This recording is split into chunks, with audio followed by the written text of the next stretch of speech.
In this story, we are shown that due to the spread of a poisonous virus, all the people of the world have turned into zombies. But these are not ordinary zombies. In fact, they are so fast that they can catch an airplane while running. Some are so clever that they can think beyond humans. And some zombies can find their target from miles away with the power of sniffing. But in this dangerous world, only 2 people are left alive. Will they be able to survive or not? We do not know that in today's video.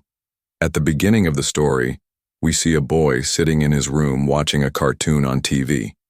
Suddenly, the TV signal goes off, and an emergency report comes on the screen. This news takes away the boy's smile. It is said on TV that a very poisonous virus has spread all over the world, due to which infected people become like a terrible zombie in a few minutes.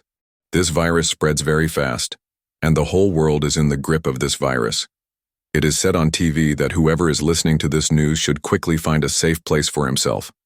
The boy is seeing all this that suddenly a strange sound comes from the room above. Hearing that sound, the boy's throat is suffocated. The boy slowly goes up and sees that this was his elder sister's joke. After that, these 2 boys go to their mother's room. And there they see that their mother is very worried. She calls her husband and tells him about this situation. Her husband, who is a pilot, tells his children and wife that this virus is spreading fast everywhere. So all of you do not wait for me at home, and somehow get out of this city as soon as possible. He tells his children that do not worry, nothing will happen to you. Your mother will take you to a safe place. He shows his children the lucky bracelet worn in his hand. This bracelet was made by his daughter Abigail. Seeing this, that's when she starts hearing the sounds of shouting from outside. That's why she quickly goes to her 2 children. As soon as they are about to sit in the car, a zombie suddenly attacks the mother of those children.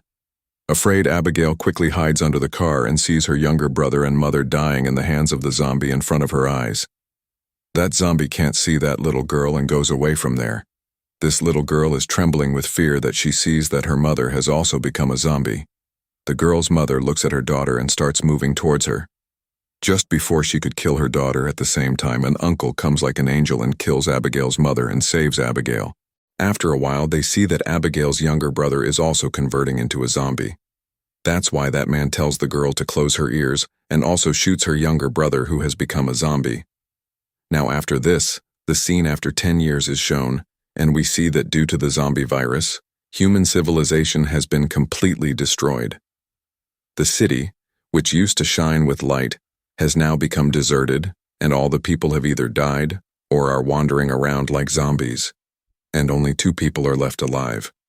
That little girl Abigail, whom the uncle had saved, has now grown up.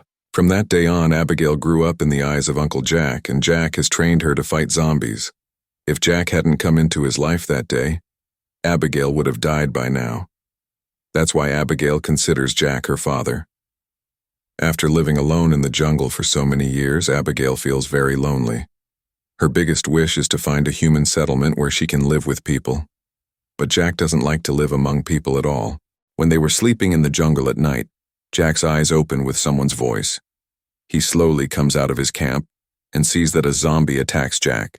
But Jack continuously shoots him and kills him, and Abigail also reaches there. These 2 have been hunting zombies in the jungle for the past 10 years.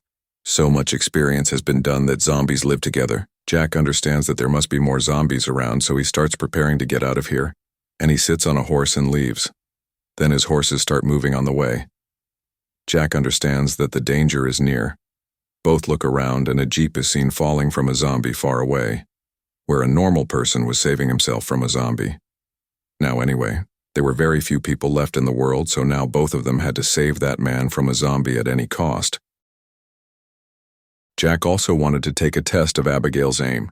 That's why he tells Abigail that you will save this man so that we know whether he is fully trained or not. Jack tells her to aim at the target calmly and then shoot him. But Abigail shoots in a hurry so that the bullet hits the survivor along with the zombie. Seeing this, Jack gets very angry at Abigail. After which they both go to the man. They see that this man cannot be saved now. So Jack kills him himself so that if he was bitten by a zombie, he would not be alive again and would not be a threat to us. After that, they both start taking all the necessary things from the car of the dead man.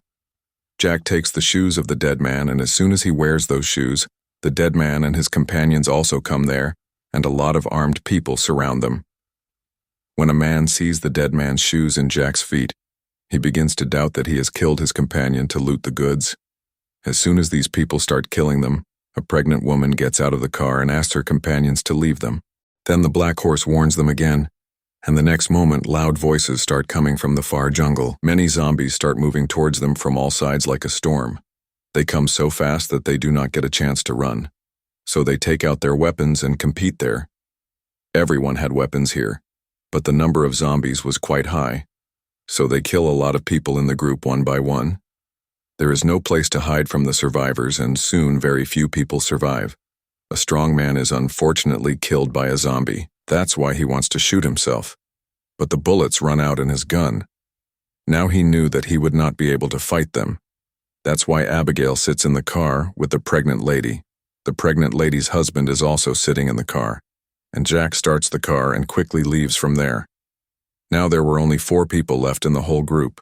The rest were all victims of zombies. A zombie with a black face gets very angry when he sees his companions dead. On the other hand, these 4 zombies are leaving their lives and traveling in the car. On the way, Jack asks the lady sitting behind who you are and what you were doing here. When asked, it turns out that these survivors wanted to go to a place called Shiptown, where people live safely. There are all the necessary facilities there, and we all wanted to go there and live a normal life. Hearing this, Abigail is very happy because this is the place where she always wanted to go. To which Jack said that there is no such colony here.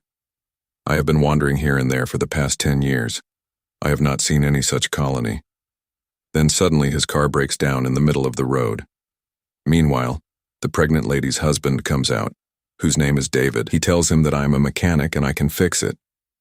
But the car does not get fixed because there is no tool. That's why these people leave the car here and start walking. After traveling many kilometers, they reach a desolate society. The tall buildings are still standing here, but there is peace of death everywhere. These people first check this place properly. When they do not feel any danger, they decide to spend the night here. At night, they cook food by burning fire. Abigail was very eager to go to that place called Shiptown. She starts talking to that pregnant woman about that place. The pregnant woman tells her that we have already contacted the people living in that Shiptown on the radio. It is a very beautiful place where we can live in freedom. Hearing this, Abigail's eyes lit up. On the other hand, Jack sets up a net all around the house, so that if those people go to sleep, Jack comes in and takes out a map and explains to everyone that he will take Megan and David to some distance, and after that they will go on different paths. But Abigail was not happy with this decision of Jack. She goes to Jack and argues with him that David will not be able to safely take his pregnant wife to that place. That's why we should go with them. Jack says that we should act wisely. Look, where people are more, there is more danger. But Abigail gets angry with this decision of Jack and leaves. Although both do not know that the black-faced zombie has reached there while sniffing their car. The next morning, Abigail is sitting on the roof and looking at her childhood photos. Suddenly, a rustling sound comes from the trees below.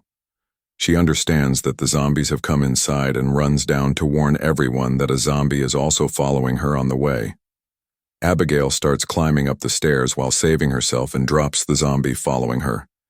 But due to this, her balance is disturbed, which also causes her to fall down. But then Jack came in time and saved her. After a while, the black-faced zombie reaches there with his companions, because he knows where his companion has died. But he gets stuck in the trap laid earlier in which many zombies are killed. Jack understands by hearing the sound of the explosion that the group of zombies has reached the place where we stayed last night, and the zombies are still following them. But the good thing was that these people had left that place and moved on.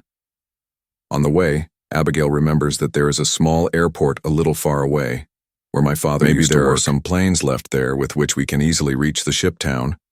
But Jack says that if we go to the airport, it is an open place. And if the zombies surround there, then there will be no way to save our lives, and it is difficult for us to get an airplane there. But after Abigail's repeated insistence, he agrees to go there. After which these people came to the airport, but there was no airplane here. Jack says, "I told you there will be no airplane here."